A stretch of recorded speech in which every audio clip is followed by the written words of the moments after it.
I'll be chairing this session, Gender-Based and Sexual Violence.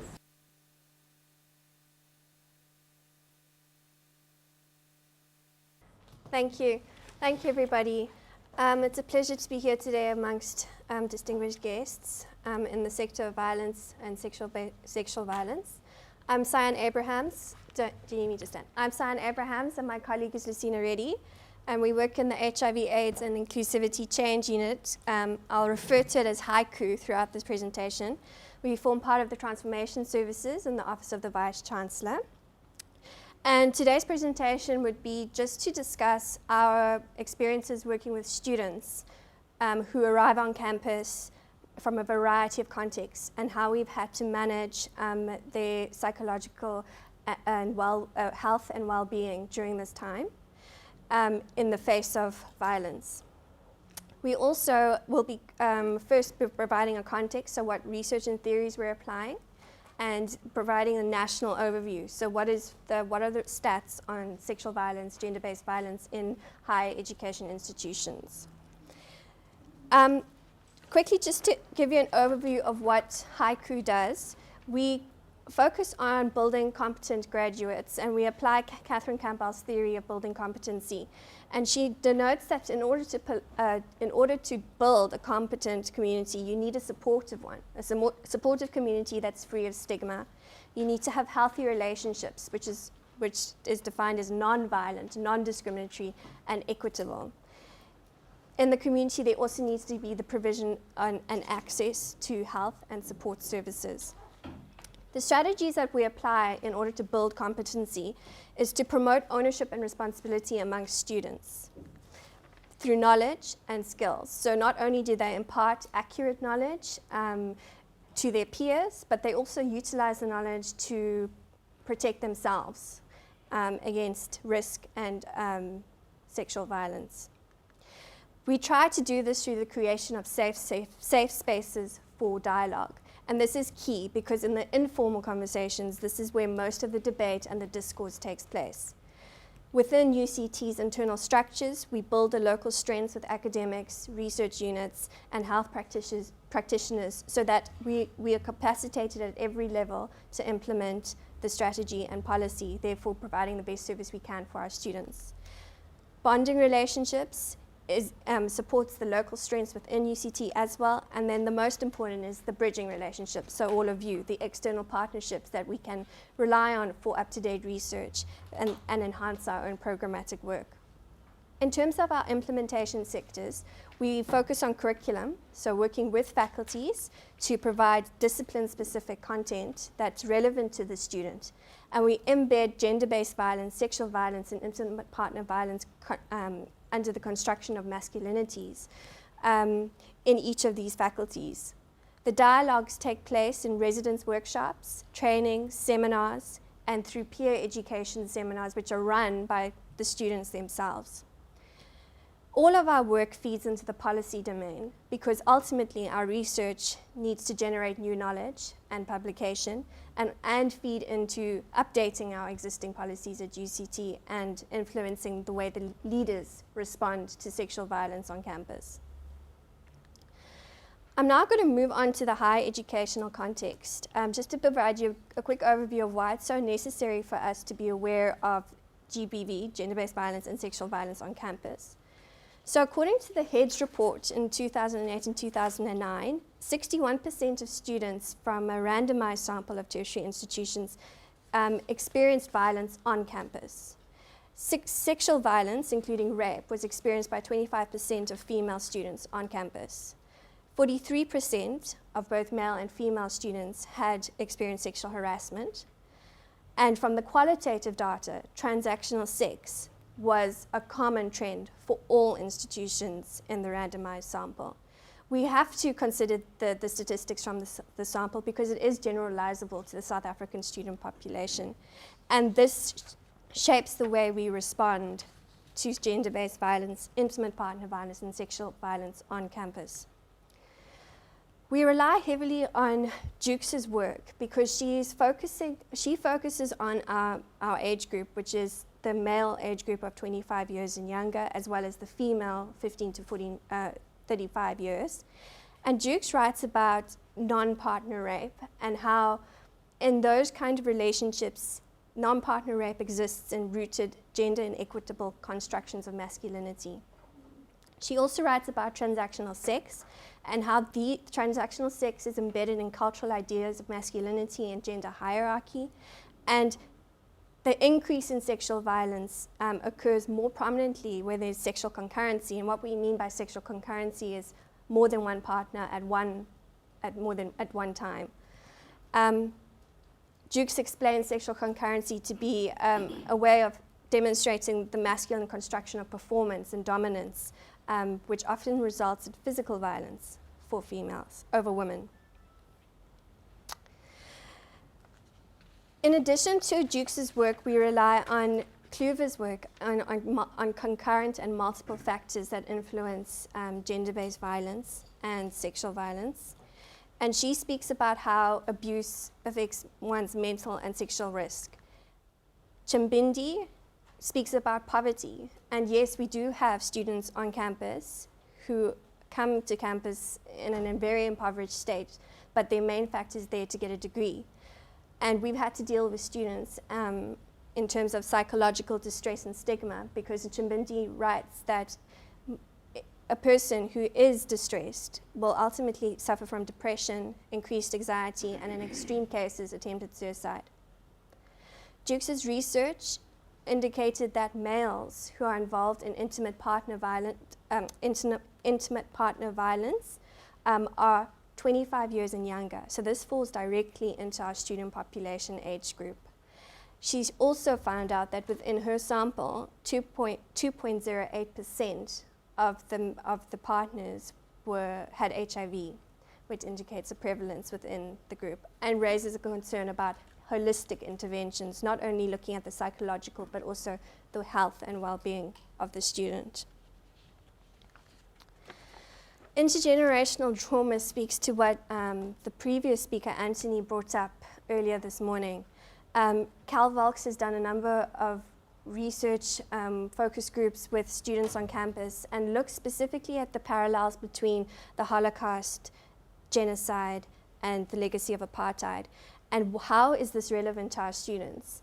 Because when they arrive on campus, not only do they have this social context to attend to, but when they arrive on campus, they also have to deal with this new UCT context. So we have to join those contexts together. And in terms of intergenerational trauma, there are three factors that increase or are indicative of intergenerational trauma.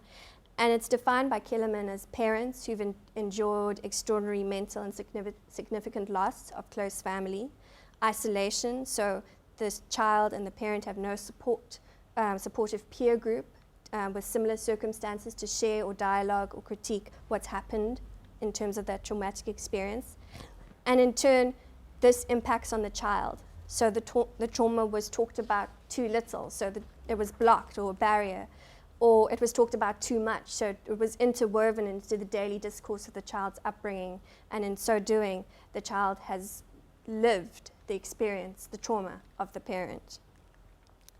So HAICU's work is working in the intersect. It's working in the social context of intergenerational trauma, where sexual violence, gender-based violence, intimate partner violence, plus the legacy of apartheid exists, combining that with experiences that students may have on campus, whether it be violent or just trying to get through to obtain a degree, and then with the overarching pressure and objective of just obtaining, graduating, getting through to that final stage. And this is exactly where HAICU exists, in the middle, in that intersect.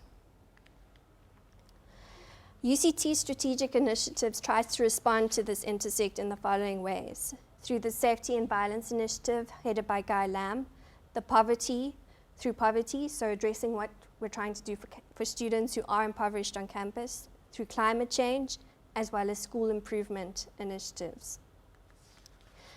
In terms of the UCT context and policy that currently exists, we have a sexual harassment policy and a sexual offences policy. And this helps us manage what happens between staff and students, and staff and staff. So managing those relationships helps to have these policies in place.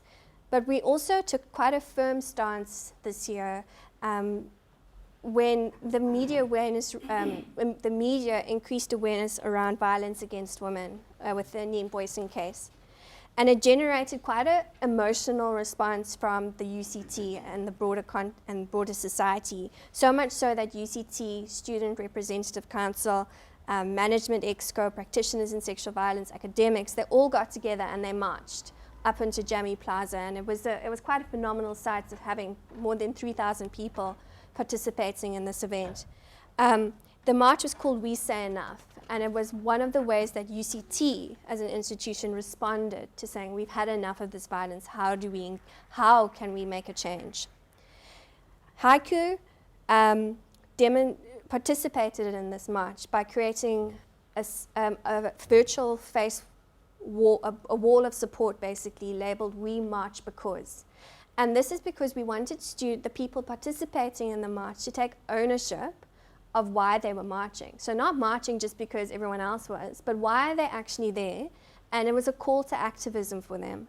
So you'll see in this picture, we engage with students and ask them, and ask through dialogue, well, what are you doing? Why are you marching? Why do you think it's relevant to be here today?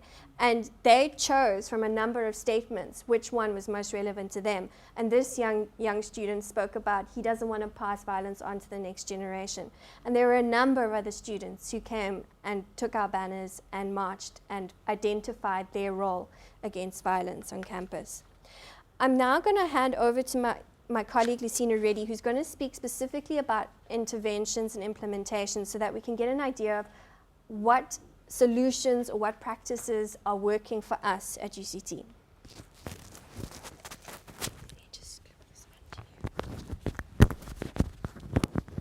Thank you.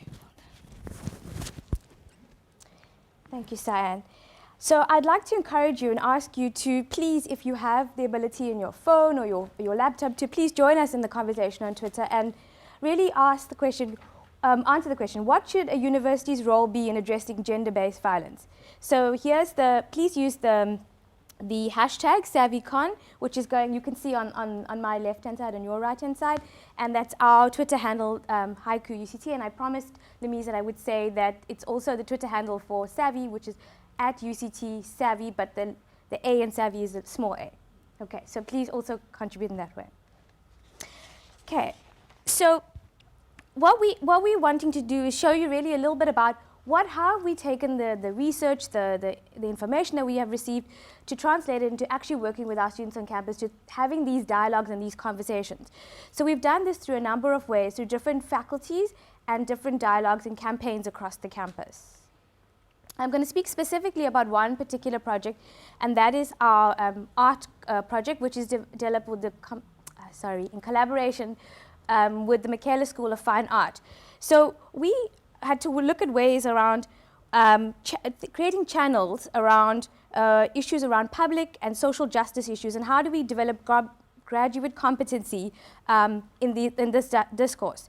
So in 2012 and in 2013, we developed a project with first year and third year fine art students around creating a number of art installations around these critical contextual issues. The course objectives were achieved, and the students created art installations and exhibitions that were put on the campus and surrounding areas, getting them to think about these issues and in thematic areas. The series of lectures that we gave the students included issues around masculine identities, around HIV and masculine identities, and also looking at issues around stigma and HIV/AIDS. And I'm going to show you some of the installations just now in our project. But just to tell you that the theory underpinning our work really talks to the fact that in this particular example, art has the power to reframe public debate, to look at histories, to understand histories, and to think about how do we develop histories going forward and contributing to that in that way. So again, I ask you another Twitter question here to please contribute to it. how can we encourage our tertiary institution and further education and training institutions to teach about gender-based violence and sexual violence in classes? What should we be doing? These are our students, these are our future generation of people. What should we be putting into these curriculums that makes them start to think about these issues? And then I'm now going to show you some examples of the project outputs. So this was the campaign around stigma and HIV, and we got our first year students to think about, what does it mean if I was stigmatized on campus? What does it mean if I experienced some kind of trauma on this campus? What kind of isolation would I experience? How would that be represented? What are the kind of communication messages I want my students to understand on campus? So this was just one project where there was a circle of glass bottles with names of people that they knew, the students in the group, and one was broken in the middle. What does it mean? How does that person who's in the middle of the social circle feel about these issues? Here we have another project where the first year campaign, but they made a barbed wire bob, as they call it, and this person was placed in among students sitting and having conversations during their day.